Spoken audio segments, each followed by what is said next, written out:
चलो बच्चों, अब हम लोग आज हमारा वीडियो का 12th भौतिकी का ये सेकंड पार्ट है। ठीक है, पार्ट 2। पार्ट 1 में हमने पढ़ा कि आवेश क्या होता है।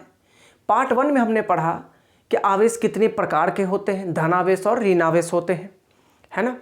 और धन आवेश और धन आवेश मतलब प्लस क्यू और प्लस क्यू के बीच में जो है वो प्रतिकर्षण का बल लगेगा। प्लस क्यू और माइनस क्यू के बीच में आकर्षण का बल लगेगा। मतलब सजातीय आवेशों में प्रतिकर्षण और विजातीय आवेशों में आकर्षण का बल लगेगा। इन सब चीज़ों के बारे में हमने पढ़ा। ठीक है, इलेक्ट्रॉन क्या होता है, परमाणु की थोड़ी संरचना हमने समझी कि नाभिक क्या होता है ना, इलेक्ट्रॉन उसके चारों तरफ घूमता रहता है वर्गाकार कक्ष में। ये सारी चीज़ें हमने जो है सो पार्ट 1 यानी कि प्रथम वीडियो में हमने ये सब चीज़ देख लिया था। अब हम लोग सेकंड पार्ट देखने जा रहे हैं। जैसा कि मैंने प्रथम वीडियो में आपसे कहा कि हम लोग अगले पार्ट में आवेश के गुण के बारे में पढ़ेंगे। आवेश के 3 गुण होते हैं बाबू। पहला, आवेश का क्वांटमीकरण, क्वांटाइजेशन ऑफ चार्ज। दूसरा होता है आवेश का संरक्षण का सिद्धांत, कंजर्वेशन ऑफ चार्ज। और तीसरा होता है आवेश की योगात्मक सिद्धांत, आवेश का योगात्मक सिद्धांत या आवेश की योगात्मकता, एडिटिविटी ऑफ चार्ज। इनके बारे में हम लोग आज पढ़ेंगे। और हमने पहले भी आपसे कहा है, पिछली वीडियो में भी कहा है, हर वीडियो में आपको मैं ये बात समझा रहा हूँ बार बार कि ये जो प्लेलिस्ट है, ये जो हमारा चैनल है, वो हिंदी मीडियम वालों के लिए, इंग्लिश मीडियम वालों के लिए, सभी के लिए वरदान है। ठीक है ना, एकदम वरदान है। आपको कोई ऑनलाइन है ना क्लास या कहीं से पेड कोर्सेस वगैरह कुछ भी लेके पढ़ने की ज़रूरत नहीं पड़ेगी। बस आप अगर ये वीडियो अच्छे से देखते हैं, नोट्स अच्छे से बनाते हैं, तो आपकी सारी समस्या, फिजिक्स से रिलेटेड हर एक समस्या का निदान यहीं हो जाएगा। ठीक है, चलो स्टार्ट करते हैं बाबू। तो आवेश के गुण में प्रथम गुण की हम लोग बात करते हैं, आवेश का क्वांटमीकरण। देखो, आवेश का क्वांटमीकरण का मतलब ये होता है कि आवेश को जो है, जैसे मान लीजिए कि आप समझिए, ध्यान से समझना सिर्फ बात को, सब लिखा हुआ है, आप स्क्रीनशॉट ले लीजिए, आराम से लिख लीजिए, फिर ध्यान से चीज़ों को सिर्फ समझिएगा तो बहुत ज़्यादा दिनों तक याद रहेगा।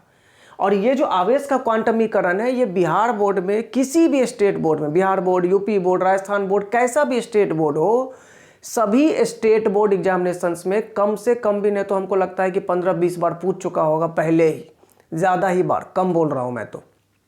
ठीक है, चलो मान लो कि ये कोई वस्तु है बाबू, इस वस्तु पर हम बोल रहे हैं कि कोई चार्ज है Q, कोई आवेश है Q। तो बोला जाता है कि ये जो Q है, इस वस्तु पे जो आवेश है Q, ये Q हमेशा, ये जो Q है वो हमेशा मूल आवेश, फंडामेंटल चार्ज, मूल आवेश यानी कि E का पूर्ण गुणज, प्योर इंटीजर, पूर्ण गुणज के रूप में मौजूद होता है। यही है क्वांटमीकरण।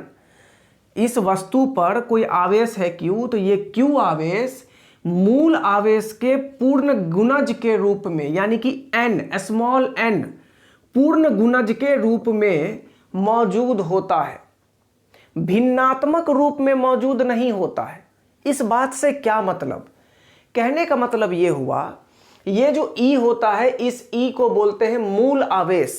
इस E को क्या बोला जाता है, मूल आवेश। मूल आवेश क्या है, तो आवेश की जो न्यूनतम संभव मात्रा है, जो आवेश का सबसे छोटा यूनिट हमको इस चैप्टर में समझ के चलना है, इस अध्याय में समझ के चलना है, पूरे 12th भौतिकी में समझ के चलना है, उस संभव मात्रा को, उस न्यूनतम संभव मात्रा को मूल आवेश कहते हैं।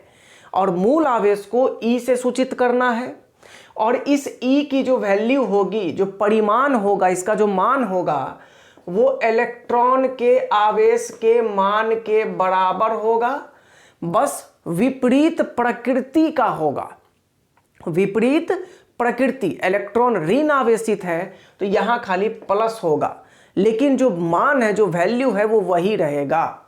क्लियर है, मतलब किसी वस्तु पे जो आवेश होगा वो मूल आवेश के पूर्ण गुणज के रूप में हमेशा मौजूद होगा, कभी भी भिन्नात्मक रूप में मौजूद नहीं होगा। मतलब अगर मान लीजिए इस पर ये E, कितना E हो सकता है, तो 1 E हो सकता है, 2 E हो सकता है, 3 E हो सकता है, 4 E हो सकता है, 50 ई हो सकता है, लेकिन कभी भी 7.5 ई नहीं होगा, 8.9999 ई ये भी नहीं होगा। पूर्ण गुणज होना चाहिए, प्योर इंटीजर, पूर्णांक होना चाहिए। ये जो n की वैल्यू है ये ±1 हो सकती है, ±2 हो सकती है, ±3 हो सकती है, लेकिन ±1.5 1.5 ये नहीं हो सकती। अगर आपसे बोले कि क्या किसी वस्तु पर, जैसे ये क्वेश्चन मैंने दिया, ये बहुत सारे स्टेट बोर्ड एग्जामिनेशन में आ चुका है ना, इसका हल क्या होगा वो समझिए, सॉल्यूशन इसका। आपसे बोला गया कि क्या किसी वस्तु पर इतना आवेश संभव है, तो अगर n का मान पूर्ण गुणज आ जाता है तो संभव है, और भिन्नात्मक रूप में आता है तो संभव नहीं है। ये कूलम्ब लगा है तो ये आवेश है, तो Q बराबर Ne, Q का वैल्यू 3.2 गुने 10 के पावर -19 बराबर n गुने 1.6 गुने 10 के पावर -19। जब आप इसका कैलकुलेशन करते हैं तो आप लिखते हैं 3.2 गुने 10 के पावर -19 बट्टा 1.6 गुने 10 के पावर -19, ये कट गया तो n का वैल्यू आ गया 2। और ये जो 2 है ये प्योर इंटीजर है, पूर्णांक है, पूर्ण गुणज है। इसीलिए हम बोलेंगे कि हाँ, उस वस्तु पर इतना आवेश संभव है। फिर समझते हैं बात को। आवेश का क्वांटमीकरण कहता है कि आवेश की जो न्यूनतम संभव मात्रा है आप उसको मूल आवेश कहते हैं। मूल आवेश को आप ई से सूचित करते हैं, है ना। किसी भी पदार्थ पर या किसी भी आवेशित कण पर या आवेशित पदार्थ पर जो आवेश होगा वो ई के पूर्ण गुणज के रूप में हमेशा मौजूद होगा। मतलब हम उस ई को, आवेश को भिन्नात्मक रूप में विभाजित नहीं कर सकते हैं। यही इसका आवेश का क्वांटमीकरण का सिद्धांत कहता है, या इसी आवेश का क्वांटमीकरण को एक और नाम से जानते हैं और वो होती है आवेश की परमाणुकता। क्लियर है बात। अब इसके आधार पे 2 क्वेश्चन था, जिसमें एक को तो हमने आपको समझाते हुए हल कर दिया, दूसरा क्वेश्चन आपको हल करके हम दिखाते हैं, ध्यान से देखिए।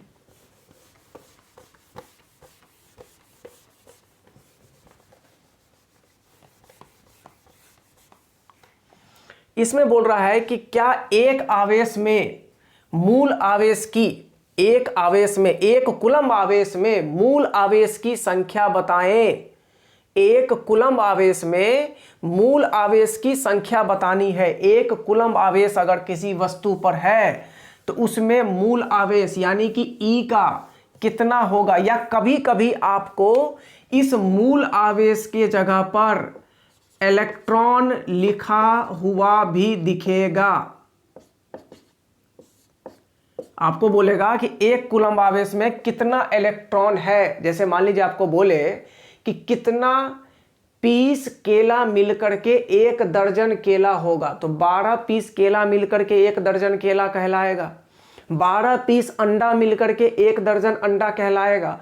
उसी तरह कितना इलेक्ट्रॉन मिलकर के एक कूलम्ब आवेश दे सकता है, ये संख्या आपसे पूछा जा रहा है। तो Q बराबर बाबू Ne, Q का वैल्यू 1, 1 कूलम्ब बराबर N इंटू 1.6 गुने 10 के पावर -19। तो N बराबर हो गया 1 बट्टा 1.6 गुने 10 के पावर -19। ये 10 के पावर -19 को ऊपर कर देंगे तो 10 के पावर +19 बट्टा 1.6, मतलब ऊपर में 19 गो 10 है। तो हम 1 गो 10 को अलग और 18 गो 10 को अलग कर दिए, अब भागा दे दिए 1.6 से। तो ये 10 में जब 1.6 से भागा दीजिएगा तो ये आ जाएगा 6.25 गुने 10 के पावर 18। इतना इलेक्ट्रॉन या इतना मूल आवेश मिल करके एक कूलम्ब आवेश दे रहा है। अब यहां से आप ये बात समझ सकते हैं कि आवेश की जो मात्रक है कूलम्ब, वो बहुत बड़ा मात्रक है। कहने का मतलब जैसे ऊर्जा का मात्रक होता है जूल, तो ये बहुत छोटा मात्रक है। आप 10 रुपये का चिप्स का पैकेट खरीदिए, आपको 50 जूल एनर्जी मिल जाएगा।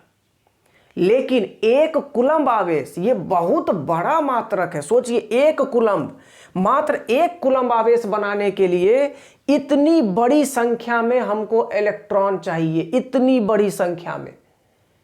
मतलब ये बहुत बड़ा है, ये जो कूलम्ब है ये बहुत बड़ा है। इसीलिए इस अध्याय के क्वेश्चन में आप देखिएगा तो कहीं बहुत जगह, कहीं कहीं नहीं, बहुत जगह, मैक्सिमम जगह आपको मिली coulomb, micro coulomb, nano coulomb ऐसा लिख करके देगा कि किसी वस्तु पर 5 माइक्रो कूलम्ब आवेश है, तो किसी वस्तु पर 10 माइक्रो कूलम्ब आवेश है, तो बल बताइए। इस तरह से देगा। माइक्रो, मिली, नैनो, ये शब्दों का इस्तेमाल बार बार किया जाएगा। कहीं पर भी आपको 1000 कूलम्ब नहीं दिखेगा, आपको 1000 न्यूटन दिखा होगा 11th में, 1000 जूल दिखा होगा 11th में, लेकिन यहाँ 1000 कूलम्ब नहीं दिखेगा। क्यों? क्योंकि कूलम्ब जो है बहुत बड़ा मात्रक है, न्यूटन, जूल ये सब छोटा मात्रक है। क्लियर है? चलिए अब हम लोग अगला गुण देखते हैं। चलो बाबू, अब दूसरा गुण देखते हैं आवेश का। पहला गुण हमने देख लिया, आवेश का क्वांटमीकरण। वो ये बताता है कि किसी भी पदार्थ पे जो आवेश की मात्रा होगी वो आवेश के मूल आवेश के पूर्ण गुणज के रूप में होगी, मतलब Q बराबर N × E। चलिए दूसरा चीज है आवेश का संरक्षण। तो देखो ये जो शब्द है संरक्षण, इसका मतलब क्या होता है? तो संरक्षण को हम लोग बोलते हैं कंजर्वेशन, मतलब किसी भी तरह का कोई नुकसान नहीं होना चाहिए। जैसे 11वीं में 11th में आपने पढ़ा होगा ऊर्जा का संरक्षण का सिद्धांत, एनर्जी कंजर्वेशन या कंजर्वेशन ऑफ एनर्जी। उसमें आप यही पढ़ते हैं कि ऊर्जा को ना तो हम उत्पन्न कर सकते हैं, ना ही हम नष्ट कर सकते हैं, बस एक रूप से दूसरे रूप में बदल सकते हैं।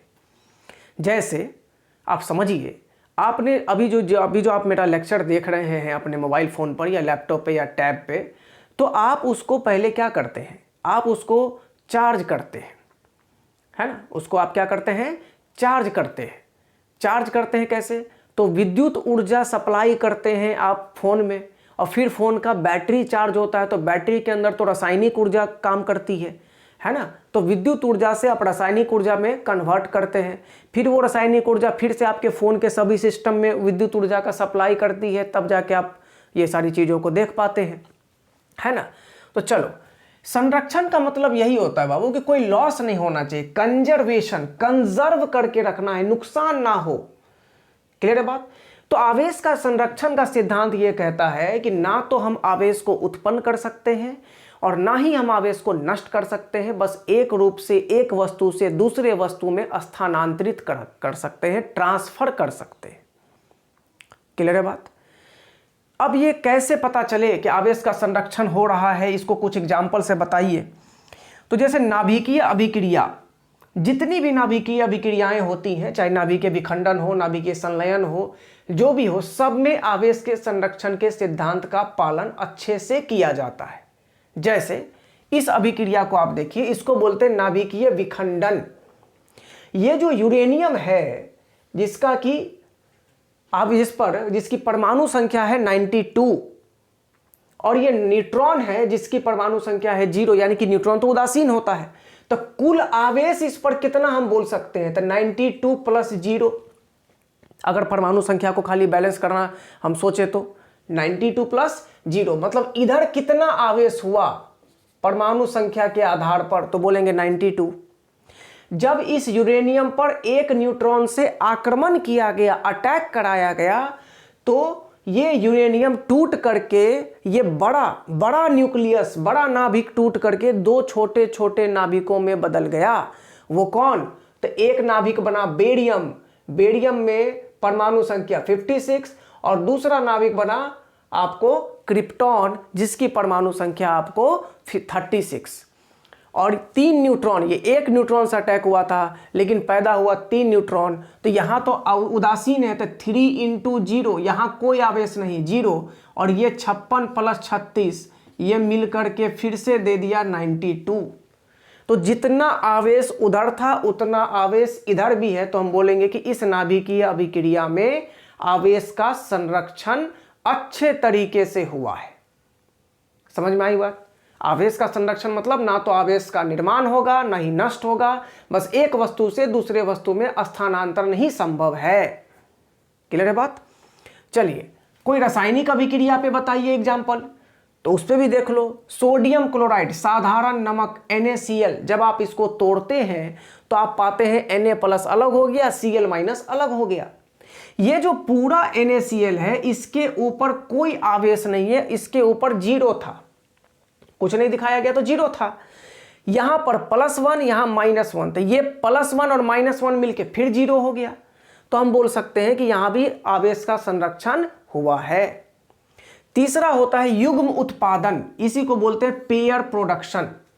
युग्म उत्पादन मतलब पेयर प्रोडक्शन। इसमें क्या होता है, तो जो गामा किरण होती है, गामा किरण, गामा को ऐसे दिखाते हैं बाबू, इसमें ना तो आवेश होता है ना द्रव्यमान होता है, लेकिन इसका स्पीड बहुत ज्यादा होता है। ठीक है ना, ये विद्युत चुंबकीय तरंग है। गामा किरण जो है वो विद्युत चुंबकीय तरंग है। इसको विद्युत क्षेत्र और चुंबकीय क्षेत्र से कोई लेना देना खास नहीं है, ये एकदम फुल स्पीड में चलता रहता है, इतना आप समझिए। तो जब इस गामा किरण को तोड़ा गया तो एक इलेक्ट्रॉन और एक पॉजिट्रॉन मिला। तो गामा पर आवेश देखो कितना, 0। इलेक्ट्रॉन पे आवेश हम लोग साधारण रूप में लिखते हैं -1, और ये पॉजिट्रॉन है, पॉजिट्रॉन पे हम लोग साधारण रूप में आवेश लिखते हैं +1। पॉजिट्रॉन क्या है, तो positron positive electron, positive electron को ही पॉजिट्रॉन बोलते हैं, सीधा बात तो ये है। तो ये -1 ये +1 ये दोनों मिलकर के हो गया 0, और इधर भी 0। तो यहां भी आवेश का संरक्षण हमको साफ साफ दिखाई दे रहा है। इनफैक्ट आवेश का जो संरक्षण है वो पूरे ब्रह्मांड में अप्लाई होता है, ये सर्वत्र नियम है, यूनिवर्सल लॉ, सार्वत्रिक नियम जिसको बोल सकते हैं आप। ये हर जगह वैलिड है, समझ गए? हर जगह ये क्या है, वैलिड है। अगर एक पदार्थ आवेश का त्याग किया है तो दूसरा पदार्थ निश्चित रूप से उसका ग्रहण किया होगा। ऐसा नहीं हो सकता कि एक पदार्थ त्याग दिया, वो पता नहीं चला कहां गया, ठीक है ना, वो नष्ट हो गया, ऐसा नहीं हो सकता, वो नष्ट नहीं होगा। अगर 2 इलेक्ट्रॉन का कोई पदार्थ ने त्याग किया, जैसे ये सोडियम 1 इलेक्ट्रॉन का त्याग किया इसलिए इसके ऊपर 1+, ये क्लोरीन 1 इलेक्ट्रॉन का ग्रहण किया इसलिए उसके ऊपर 1-, ऐसा नहीं हो सकता कि सोडियम 1 इलेक्ट्रॉन का त्याग करके उस इलेक्ट्रॉन को नष्ट कर दे, ये संभव ही नहीं है। इसी को बोलते हैं हम लोग आवेश का संरक्षण का सिद्धांत। क्लियर है? चलिए अब तीसरा हम लोग गुण देखते हैं, आवेश का योगात्मक गुण। चलिए अब तीसरा है आवेश की योगात्मकता, मतलब एडिटिविटी ऑफ चार्ज। यह कहता है कि आवेश को आप जोड़ सकते हैं, युग्म कर सकते हैं, उसका योगफल निकाल सकते हैं। जैसे मान लीजिए ये कोई पदार्थ था, कोई वस्तु था, उसमें एगो आवेश है +Q1, दूसरा आवेश है -Q2, तीसरा आवेश है +Q3, चौथा आवेश है +Q4, पांचवा आवेश है -Q5, ऐसा बहुत आवेश है। आपको बोलेगा कि इस वस्तु का कुल आवेश बताइए, कुल नेट टोटल आवेश, टोटल चार्ज बताइए। तो आप यहां लिख सकते हैं Q नेट बराबर, प्लस में है Q1 तो प्लस में लिखो, माइनस में है Q2 तो माइनस में लिखो, सबको जोड़ते जाना है। +Q1 -Q2 +Q3 +Q4 -Q5, और भी इस तरह से होगा तो उसको भी जोड़ेंगे, लेकिन सबको ऐड करेंगे। जब आप आवेश का या किसी भी पदार्थ का, किसी भी भौतिक राशि का चिन्ह के साथ जोड़ते हैं, प्लस में है तो प्लस के साथ जोड़े, माइनस में है तो माइनस के साथ जोड़े, मतलब चिन्ह का ध्यान रखते हुए जोड़ते हैं, तो इस प्रकार के युग्म को बीज गणितीय योगफल कहा जाता है, अलजेब्रिक सम। बीज गणितीय योगफल कहा जाता है अलजेब्रिक सम। मतलब बोला गया कि यदि किसी वस्तु पर Q1 -Q2 Q3 इस तरह से बहुत सारा आवेश मौजूद है तो उसका जो कुल आवेश होगा वो इन आवेशों के बीजगणितीय योगफल के बराबर होता है। बीजगणितीय योग का मतलब होता है कि आवेश के धनात्मक एवं ऋणात्मक चिन्ह के साथ योग किया गया हो, उसको ध्यान में रख करके, मतलब जो आवेश प्लस में है उसको प्लस में ही, जैसे मान लो यहां पर इसमें दे दिया +2 कूलम, -3 कूलम, +4 कूलम। आपसे बोला कि टोटल आवेश, नेट आवेश बताओ, तो +2 को +2 प्लस -3 को -3 प्लस +4 को +4, तो टोटल कितना हुआ? तो टोटल हुआ +3 कूलम। बात समझ आया? ये आपको करना था। जिस तरह द्रव्यमान होता है, मास होता है, तो द्रव्यमान और चार्ज दोनों अदिश राशि है, दोनों में कोई दिशा नहीं है, सिर्फ परिमाण है, कोई डायरेक्शन नहीं है, सिर्फ मैग्नीट्यूड है। लेकिन द्रव्यमान हमेशा पॉजिटिव होता है। कभी भी आप सब्जी मंडी गए होंगे तो -2 kg नहीं आप सब्जी खरीदिएगा, है ना। जैसे मान लीजिए कल दिल्ली कैपिटल्स जो है सो गुजरात टाइटन से हारा, है कि नहीं, तो गुजरात टाइटन से वो -1 रन से नहीं हारा, 1 रन से हारा। समझ रहे हैं ना बात को। तो जो द्रव्यमान है वो हमेशा धनात्मक रूप में बोलेंगे, और जो आवेश है वो धनात्मक भी हो सकता है और ऋणात्मक भी हो सकता है। इसका बढ़िया एग्जांपल इलेक्ट्रॉन ऋणात्मक, प्रोटॉन धनात्मक। क्लियर है? तो इस वीडियो में हमने आवेश के गुण के बारे में पूरा डिटेल पढ़ लिया, और यहां से कम 2 मार्क्स का क्वेश्चन बिहार बोर्ड एग्जामिनेशन में या किसी भी स्टेट बोर्ड एग्जामिनेशन में लगभग आने का बहुत बड़ा संभावना है, बहुत ज्यादा बड़ा संभावना। अगले क्लास में हम लोग बाबू कूलम्ब का नियम पढ़ेंगे। हमने पढ़ा था कि सजातीय आवेशों में प्रतिकर्षण का बल और विजातीय आवेशों में आकर्षण का बल लगता है। इस बल की मात्रा कितनी होगी, 10 न्यूटन, 50 न्यूटन, 100 न्यूटन, कितना? तो इसके लिए हमको कूलम्ब का नियम पढ़ना पड़ेगा, वो हम लोग अगले क्लास में पढ़ेंगे। आप इस वीडियो को देख करके नोट्स बना लें, बढ़िया से पूरा नोट्स बना करके। कोई भी डाउट होता है तो कमेंट में आप लिखिए, और वीडियो जैसे आपको पसंद आएगा और निश्चित आएगा तो आप अपने दोस्तों तक जरूर शेयर करें। ठीक है, थैंक यू। मिलते हैं नेक्स्ट वीडियो में। धन्यवाद।